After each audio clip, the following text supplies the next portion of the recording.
අද මම කතා කරන්නේ තරඟ විභාග සඳහා එන ඔරලෝසු ආශ්‍රිත ගැටලු. මේ වේලාව අඩුවෙන් යන ඔරලෝසු, වේලාව වැඩියෙන් යන ඔරලෝසු වගේම මේ දෙකම මිශ්‍ර වුණ ගැටලු තරඟ විභාග සඳහාලා දීලා තියෙනවා. තරඟ විභාගයක් කියන්නේ තරඟයක්.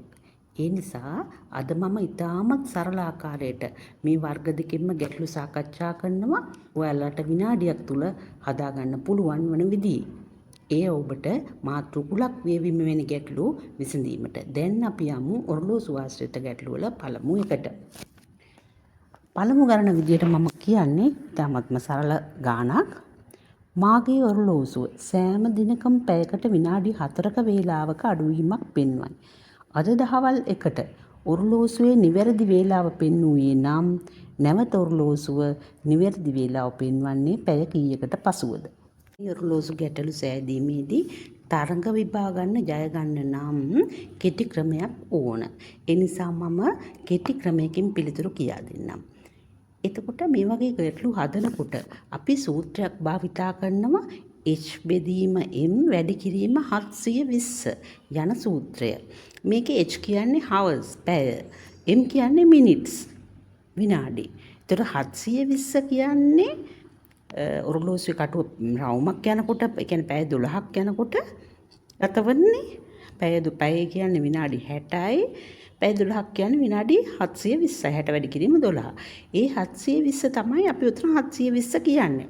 එතකොට හැම ගණනකදීම සූත්‍රය දානකොට මේ 720 මේ ආකාරයටම තමයි ලියන්න ඕන. අපි දැන් මේ පළවෙනි ගාන ඉතාමත් හරි ලේසි. මේකට අනුව අපි බලමු මේ සූත්‍රය දාලා. h බෙදීමෙන් වැඩි කිරීම 720. h වෙනුවට එන්නේ පැයකට. ඒතකොට පැය 1යි කියන්නේ. එතකොට m වෙනුවට එන්නේ අපිට කියනවනේ විනාඩි 4ක් කියලා, 4ක වේලාවක් කියලා අඩු වෙන්නේ. ඒතකොට 4 වැඩි කිරීම 720. සුළු කරාම එනවා 724න් බෙදුවම පැය 180යි. එතකොට පිළිතුර එන්නේ පැය 180යි. පැය 180කට පසුව අපිට මේක ඕනනම් දින ගණන් වලින් බලන්න 24න් බෙදලා ඒක බලන්න පුළුවන්. මා ළඟ ඇති ඔරලෝසුව පැයකට විනාඩි 12ක් වැඩියෙන් ගමන් කරන අතර මල්ලී ළඟ ඇති ඔරලෝසුව පැයකට විනාඩි 6ක් අඩුවෙන් ගමන් කරයි. මෙම ඔරලෝසු දෙකේම සඳුදා උදෑසන 6ට නියම වේලාව පෙන්වුවේ නම් නැවත ඔරලෝසු දෙක නිවැරදි වේලාව පෙන්වන්නේ කවදාද? මේක තමයි දෙවැනි ගැටලුව. ඔරලෝසු දෙකක් සහිත ගැටලුවලදී සූත්‍රය යොදන්න කලින් එම්හි අගය හොයා ගන්න ඕන. එතකොට එම්හි අගය හොයාගන්න නම් මෙන්න මේ ටික ඔබ මතකයේ තබා ගන්න ඕන. එතකොට ඔරලෝසු දෙකෙන් එක ඔරලෝසුවක් වැඩියෙන් යනවා, අනෙක් ඔරලෝසුව අඩුවෙන් යනවා කිව්වහම මේ එම් දෙකේම තියෙන අගයන් දෙක එකතු කරන්න ඕන.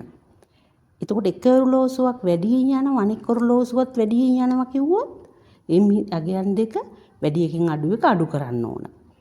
එක් ඔරලෝසුවක් අඩුවෙන් යනවා, අනෙක් ඔරලෝසුවත් අඩුවෙන් යනවා කිව්වොත් වැඩි අගයෙන් අඩු අගය අඩු කරන්න ඕන. මේ මෙතඩ් එක ඔබ දැනගෙන තියෙන්න ඕන. ඊට පස්සේ තමයි සූත්‍රය ආදේශ කරන්න ඕන h බෙදීමෙන් වැඩි කිරීම 720. මේ h කියන්නේ 1යි. m කියන්නේ එතකොට එක ඔරලෝසුවක් විනාඩි 12ක්, අනිත් ඔරලෝසුව විනාඩි 6ක්. එතකොට 12යි 6යි එකතු කරාම 18ක් වෙනවා m වලට. එතකොට එක බෙදීම 18 වැඩි කිරීම 720 සුළු කරාම එනවා පැය 40යි.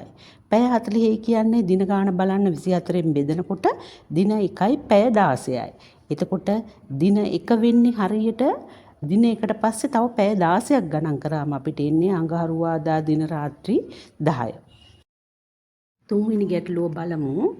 මා ළඟ ඇති ඔරලෝසු දෙකෙන් එක ඔරලෝසුවක් පැයකට විනාඩි 12ක්ද, අනෙක් ඔරලෝසුව පැයකට විනාඩි 8ක්ද අඩුවෙන් ගමන් කරයි.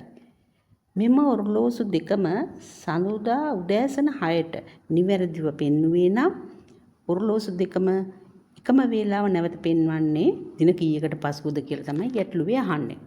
එහෙනම් කොහොමද හදන්න ඕන? අපි සූත්‍රයට දාන්න ඕන h බෙදීමෙන් වැඩි කිරීම 720යි. h කියන්නේ පැයකට විනාඩි 12යි, පැයකට විනාඩි 8යි කියලානේ. h කියන්නේ පැය 1යි. එතකොට m කියන්නේ මොකද්ද? 12න් 8 අඩු කරනවා. මොකද දෙකම යන්නේ අඩුවෙන්. එතකොට අපි කියලා දුන්නානේ එක ඔරලෝසුවක් අඩුවෙන් අනිත් ඔරලෝසුවත් අඩුවෙන් නම් අපි කරන්නේ අඩු කරන්න ඕන කියලා. එතකොට අපි අඩු කරා 12න් 8ක් අඩු කරනවා. වැඩි කිරීම 720යි. එතකොට 12න් 8ක් අඩු කරාම 4යි. එක බෙදීම 4 වැඩි කිරීම 720 පැය 180යි. පැය 180 24න් බෙදුවොත් දින 7:00මාරයි. එතකොට නැවත දින 7:00මාරකින් තමයි මේකේ නිවැරදි වෙලාව නැවතත් පෙන්වන්නේ. ඊළඟ ගැටලුව බලමු. නිමල් ළඟ ඇති ඔරලෝසු දෙකෙන් එක ඔරලෝසුවක් පැයකට විනාඩි 20ක් වැඩියෙන් ගමන් කරයි. ඔහු ළඟ ඇති අනෙක් ඔරලෝසුව පැයකට විනාඩි 10ක් වැඩියෙන් ගමන් කරයි. ඉරිදා දින උදෑසන 6ට ඔරලෝසු දෙකේම එකම වේලාව පෙන්වුවේ නම් නැවත එකම වේලාව පෙන්වන්නේ කවදාද? එතකොට මේ සූත්‍රයට දාන්න ඉස්සෙල්ලා අපි හිතන්න ඕන ඉච්ඡියගේ පැයකට තියෙන නිසා 1යි එමියගේ කොහොමද කරන්නේ? ඔරලෝසු දෙකේම වෙලාවල් වෙලා තියෙන්නේ අඩු වෙලා. එතකොට වෙලාව අඩු වෙනවා කොහොමද 20න් 10ක් අඩු වෙනවා. එතකොට 10යි සූත්‍රයට ආදේශ කරමු එක බෙදීම 10 වැඩි කිරීම 720. සුළු කරාමිනෝ පැය 72ක්. පැය 72 කියන්නේ දින නම් 24න් බෙදුවොත් දින 3යි. එතකොට නැවතත් දින 3කට පසු ඒ කියන්නේ උදෑසන 6 ඉඳලා දින 3ක් වෙනකොට සඳුදා අඟහරුවාදා බදාදා. බදාදා උදේ 6ට තමයි නැවතත් එකම වෙලාව නිවැරදි වෙලාව පෙන්වන්නේ ඔරලෝසු දෙකෙන්. වෙනස් ආකාරයේ ගැටලුවක් බලමු. මගේ අම්මා ළඟ ඇති ඔරලෝසු දෙකෙන් එකක් පැය 2කට විනාඩි 20ක්ද අනෙක් ඔරලෝසුවේ පැය 3කට විනාඩි 6ක්ද වැඩියෙන් ගමන් කරයි. ඉරිදා දින උදෑසන 7ට ඔරලෝසු දෙකේම වේලාව එකම වේලාව ලෙස සටහන් කරන ලදී. නැවතත් ඔරලෝසු දෙකම එකම වේලාව පෙන්වන්නේ කවදාද? අපි මේ ගැටලුවට පිළිතුරු සපයන්න කලින් මේ විදියට ඔරලෝසු දෙක ඇඳගමු. ඉතින් පොදු වගය සඳහා පොදු වගය 6 කියලා අපි ගත්තොත් පළවෙනි පැය 2 විනාඩි 20යි වැඩි වෙන්නේ යන්නේ. එතකොට පැය 2 3ෙන් ගුණ කරොත් තමයි 6 වෙන්නේ. එතකොට විනාඩි 20ක් 3ෙන් ගුණ කරනවා 60යි. අනිත් පැත්තේ පැය 3 කියන එක 2කින් ගුණ කරොත් පැය 6යි. විනාඩි 6ත් ආයි 2කින් ගුණ කරොත් විනාඩි 12යි. එතකොට අපි h සඳහා එකක් ගත්ත 6යි. ඊට පස්සේ m සඳහා ගන්නකොට එකකින් එකක් අඩු කරනවද එකතු කරනවද කියලා අපි ඉස්සෙල්ලා ඉගෙන ගත්තා. මොකද කරන්න ඕන?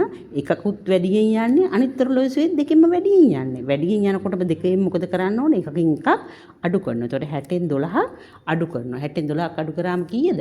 48යි. එතකොට අපි සූත්‍රයට ආදේශ කරමු. h බෙදීම m වැඩි කිරීම 720. එතකොට h 6යි m 60න් 12ක් අඩු කරාම 48යි. එතකොට 6 බෙදීම 48 වැඩි කිරීම 720.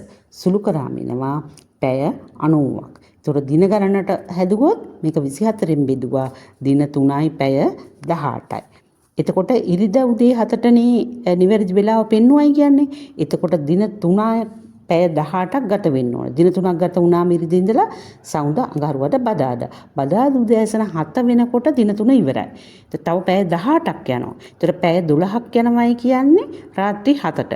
තා පැය 6ක් යනවා. එතකොට තා 6 පැය 6ක් ගියාම කීයද වෙන්නේ? 7යි 8යි 9යි 10යි 11යි 12යි 1යි. එතකොට බදාද රාත්‍රී 1ට තමයි අපිට නැවත මේ ඔරලෝසු දෙකේම එකම වෙලාවක් පෙන්වුම් කරන්න. අද වීඩියෝව තුලින් තරඟ විභාග සඳහා එන ඔරලෝසු ආශ්‍රිත ගැටලු ඉතාමත් කෙටි ක්‍රමයකින් ඔබ වෙත ගෙන ආවා. මං හිතනවා ඔබ සියලු දෙනාම මෙය නිවැරදිව අධ්‍යයනය කරන්න ඇති කියලා. කෙටි ක්‍රමයේදීම තුලින් විභාගයේදී ඔබට ජය අත්වනු නොවනුමානයි. එසේ වේවායි මම පතනවා. නැවතත් වෙනත් වීඩියෝවක් ලද සැනින් ඔබට දැනගන්න මෙම වීඩියෝව ලයික් කරන්න, ෂෙයා කරන්න, සබ්ස්ක්‍රයිබ් කරන්න.